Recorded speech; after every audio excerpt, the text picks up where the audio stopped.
I think this is a case of rejection is protection.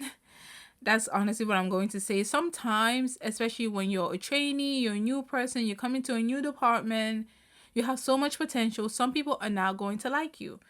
And as you get more comfortable in the corporate world, as you get more comfortable working, you realize why. They feel inadequate. I don't know why. I don't know what it is. I don't know what it is about you that is reminding them of their lost potential or some girl that made their life miserable, whatever. Around you, for some reason, she feels inadequate, that she needs to play these juvenile, childish high schooler games. This is very high school mean girl, just picking on you for no freaking reason when you're not even, you're like, you're so popular. Why the heck are you looking at me? It's ridiculous. It's dumb. It's stupid. Don't bother with it. That's why. Hello and welcome to Kitchen Table Advice. My name is Paola and I am the host of this podcast. This podcast is a safe place where you can ask for any advice you want. It can be relationship advice, both platonic or romantic, career advice, or life advice. I wanted to create a safe place where you can ask for your advice without fear. My purpose here is to serve as a guide and give you a different perspective for you to eventually both find your purpose in life as well as your voice. As a reminder, every name will be anonymous and your identity will always be kept a secret. This is not professional advice and I am not a licensed therapist or psychologist. Just think of this as advice you would get from a close friend on the kitchen table. So, let's begin. Hello, my wonderful gems. How are you? I hope you're doing amazing. If you're a returning gem, welcome back. If you're new here, hello, how are you? Make sure you test out the vibe, and if you like what you're listening to, then please feel free to like and subscribe to this channel. Alright, so we had another change of location because it's getting cold outside. Apparently, winter is coming in really fast. So, we're going to be recording here throughout the winter. And then once it gets warmer, we're going to step back outside. Because I do like the outside feel. So, that is that. And, and for this episode, we'll be focusing on career advice. I'm now trying to kind of put all the friendships advice together, romantic advice, and career advice together. And not just have them jumbled up. So this episode will be straight career advice. So if that's what you're into, then please feel free to stay tuned and listen. Maybe this may pertain to you or not. But yeah, okay. So now we'll just jump into the first story of the episode. The title of the first story is, How Can I Stop Speaking Up at Work So That My Coworkers Will Like Me More? I don't suggest you do that, but let's jump in. I'm a 39-year-old woman struggling with speaking up too much at work. If a request is unrealistic or if there's a problem, I'm always the first to bring it up. It's like a compulsion. I can't stop myself. But I really need to stop because I'm being perceived as a complainer and a jerk. I'm not rude when I speak up. At least I don't think I'm being. I'm very conscious of my wording and facial expressions. I've come to the conclusion that I just need to stop bringing things up so that my teammates will like me. I know. I should speak up or things won't get better, but I'm trying to protect myself in a pretty toxic environment. They say they want us to be honest with them about scope and provide suggestions for improvement, but they really don't. I've gotten a bunch of very negative feedback on a recent 360 feedback and really can't have it happen again, otherwise I'll lose my job. For added context, I am the only woman engineer on my team, so the way I'm being perceived is probably clouded by that. Please, do you have any advice on how to... Please, do you have any advice on how to keep my mouth shut? I really need it. Wow. Okay, so would you jump into the story? It seems like I'm not really sure what is going on, and I'm not really sure what's going on. I'm not really sure about everything that is happening, but could their judgment be clouded by your gender? Probably. You are the only woman in a male-generated field, and sometimes these fields can be really toxic, regardless of regardless of how they are. Just male dominant field. Whenever a woman enters a male dominant field, it's things happen.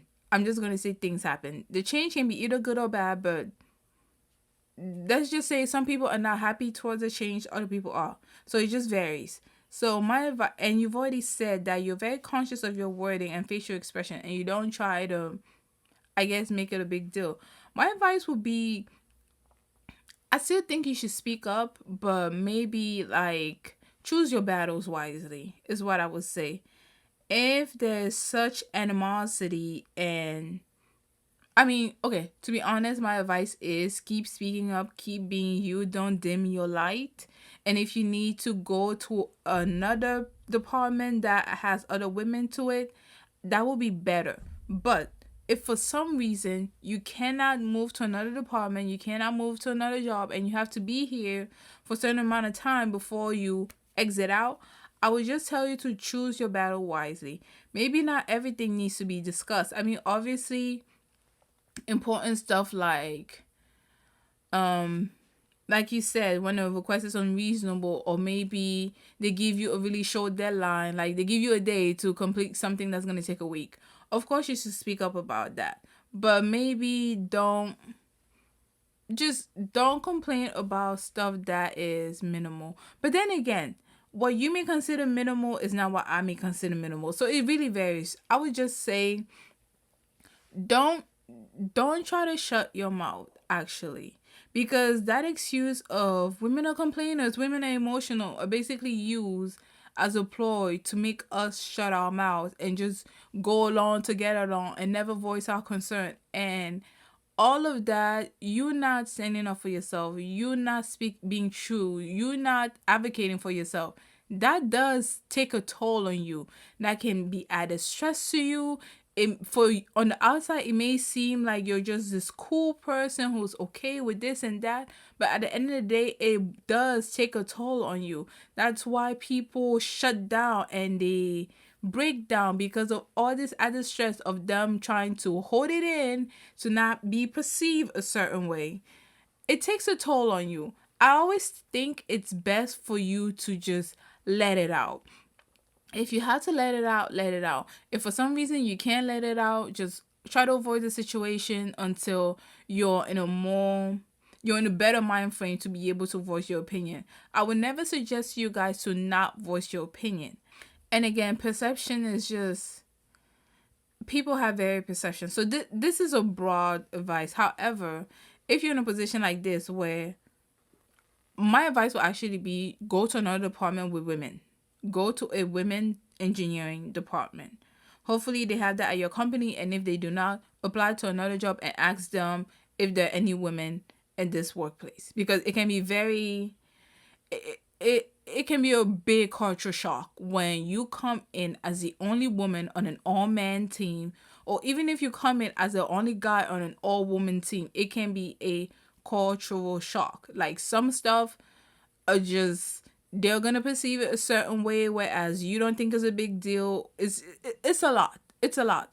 Like, this is not just across gender. This is can also be a culture shock between cultures, races, whatever.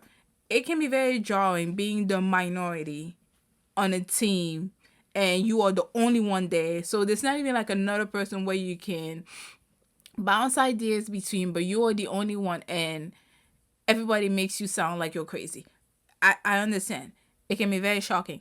However, I would just tell you to pick your battle wisely. And as you do, don't shut down. Don't try to shut up. Just be more tactful about when you bring up your concerns, or about which concerns you should bring up. Don't completely stop talking. Don't do that, because that's also detrimental. Don't move from one extreme to the next. Try to find a middle ground. Try to find a balance where you can still voice your concern. You can still advocate for yourself, but maybe on some instances you can let it go. Like the dirty couch in the break room.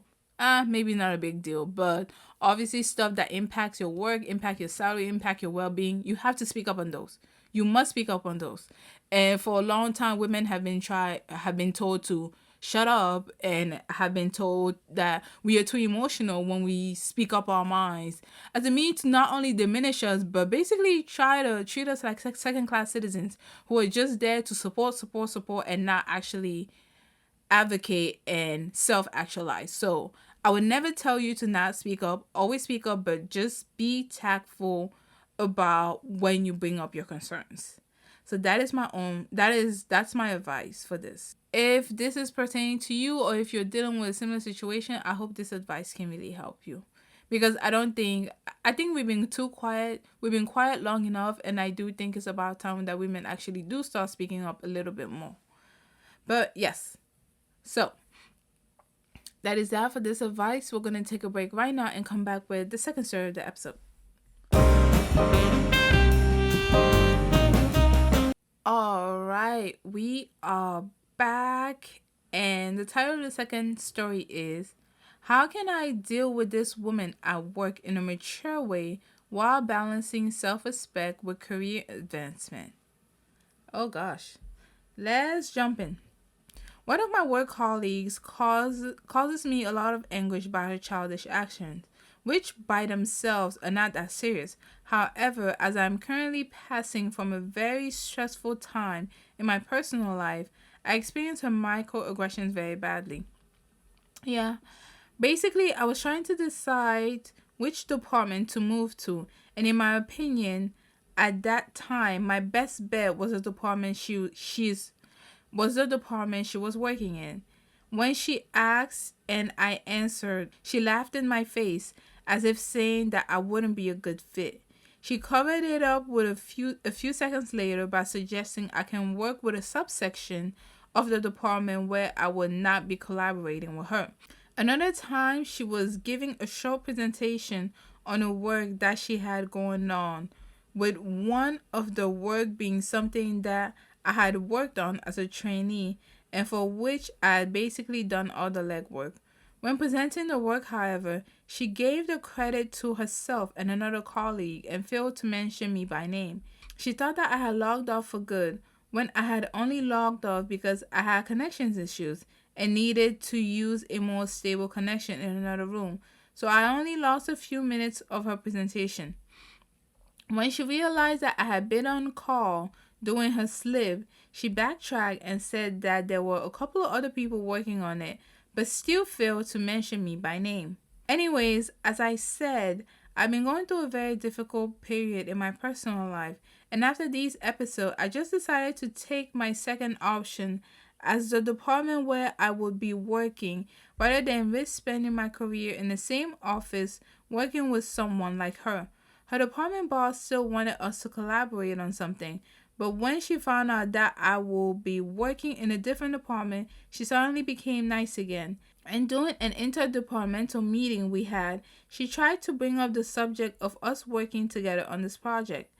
At that time, I just ignored her because I could not deal with her.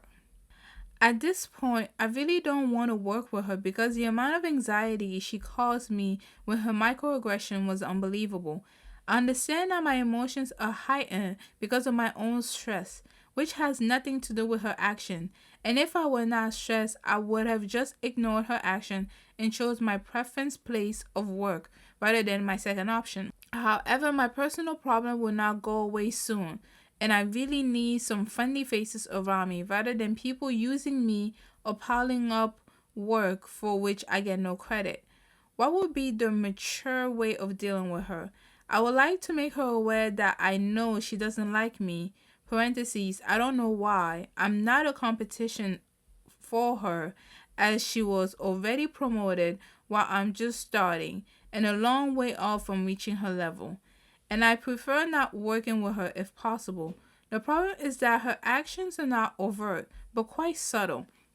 And at face value, the other colleagues, parentheses, except maybe the other colleague who realized that she failed to credit me, are not aware that she seems to hate me for some reason, and I don't know anything about. On the other hand, if I help her, I can put that on my portfolio and use it during interviews to move away from the place of work I choose in case I don't like it that much. So I'm a bit confused as to how to best proceed. I want to be respected and not let her do anything she wants just because she doesn't like me. But then I don't want to put spooks in my own chances of advancing my career. Wow. Um uh honest to be quite honest, I think this is a case of rejection is protection. That's honestly what I'm going to say. Sometimes, especially when you're a trainee, you're a new person, you're coming to a new department, you have so much potential. Some people are not going to like you. And as you get more comfortable in the corporate world, as you get more comfortable working, you realize why. They feel inadequate. I don't know why. I don't know what it is. I don't know what it is about you that is reminding them of their lost potential or some girl that made their life miserable, whatever. Around you, for some reason, she feels inadequate, that she needs to play these juvenile, childish high schooler games. This is very high school mean girl, just picking on you for no freaking reason when you're not even, you're like, you're so popular. Why the heck are you looking at me? It's ridiculous. It's dumb. It's stupid. Don't bother with it. That's what I would say. Some people may tell you to, and I actually like the fact that you went with your second option, because that was the advice I was gonna give you. You're already dealing with stress in your personal life. You don't need to add stress in your work life. Having stress in your personal life and your work life are terrible. Oh my goodness, you just terrible, terrible, terrible, terrible. Listen, I learned the hard way. So I like that you went with your second option, and that you're not too much concerned with her. I would not advise you to confront this woman, because if she's so far along than you, like you said, if she's well off in your career, if she's just been promoted and she still sees you as competition, that has nothing to do with you. Just keep shining, keep doing your work, keep learning your skill, keep becoming better at your craft. That is the only thing you can do. Don't bother yourself with her. Some people are just petty and miserable, and they want other people to feel just as miserable as they do. So don't fall for that. And I actually like that you avoided her, because if nothing has really happened between you two and she just does not like you for some reason, it's simple. She feels inadequate around you. And that's not on you. That has nothing to do with you. That has everything to do with her. She needs to deal with her problem. That is not for you to focus on. The only thing you can focus on is your work, is bettering your skills, is advancing your career, and you don't need this Debbie Downer to try to pull you down to her miserable level. So I like that you are in your second option. And another advice that I would like to give you is to not be so fearful. I understand taking on the second project with her may further your career along. You can add it to your portfolio. It can show that you have various skill, you have a vast array of skills, and you can do XYZ and 1, 2, 3. However, don't be so fearful. Sometimes rejection really is protection, and I think that's the case here. I would actually advise you to work with people with good vibes. Work with people who actually want you to be further along in your career. Work with people who have your best interests at heart, and you too can have their best interests at heart. It's much easier. Oh my gosh, I'm about to get a little bit philosophical here, but it's much easier for a tree to grow on soil that has, on well ground soil that has been tilted, nurtured with fertilizer, than for it to grow on concrete. So, yes, it may look better on your resume, it may look better on your portfolio, it can show that you have this and that in your belt. However, the peace of mind you have with working with people who genuinely want the best thing for you is something that trumps everything. And even though you don't know how this department's gonna work out, because it is your second department, your heart was set on that department, and she's a Debbie Downer. Now you're going on to the second department, and you really don't know how it's gonna work out. Your heart wasn't really into it, but hey, you have to go into something, right? You gotta pay the bills. Just try to go there with an open heart and an open mind. And if the people that are friendly, you never know who you're gonna meet in that department who will later on launch you further in your career. That is my advice for this. Don't be so fearful. Sometimes life is not linear. Sometimes the plans we have for our careers is not always going to pan out the way we hope for it to be. Hopefully it does, but when it doesn't, this isn't the time for you to be afraid, to feel like it's not going to work out. No, this is the time for you to pivot. You try to find another way. As I've said before, there are multiple paths to success. It's not just one path. Even in your career field, there are multiple paths for you to becoming whatever you want to become. So don't just be set on this one path. Even though you like it, I understand your heart was set on it and you really wanted to do this and it's something you enjoy. But for some reason, you have this woman here who's just hating on you for no freaking reason. So just go to your second choice, have an open mind, have an open heart, and just talk around. You can still talk to the people in that department about maybe your intentions of going to the other department. But, there's just connect, network, and just talk to other people. All right. But yeah, that's how I see this story. Honestly, I think her being petty, her being childish is actually protecting you for something. And you don't know the trajectory of your career once you go to the second department. This honestly looks to me like rejection is protection. And thank God you don't have to work with her, because you did most of the work in the project and she didn't mention your name. She mentioned some other colleague who barely did anything. She mentioned herself when she barely did anything, but she didn't mention your name. It's a good thing, because now they're going to ask her to maybe do a similar project and she won't be able to do it because she does not have the skill. The reason why she hates you, she feels inadequate. She does not have the skill you do. And yes, you're newer. This is a new thing for you and you just enter your career. But honestly, it really does work like that. Some people are just gonna hate on you for no reason, and you may wonder why. It purely is because they feel inadequate. They see something in you that you yourself do not see in yourself. Or maybe you do see it, but for you, it's not a big deal. But some people really do see something in you, and then they try to pound you or make you feel lesser than because they feel lesser than.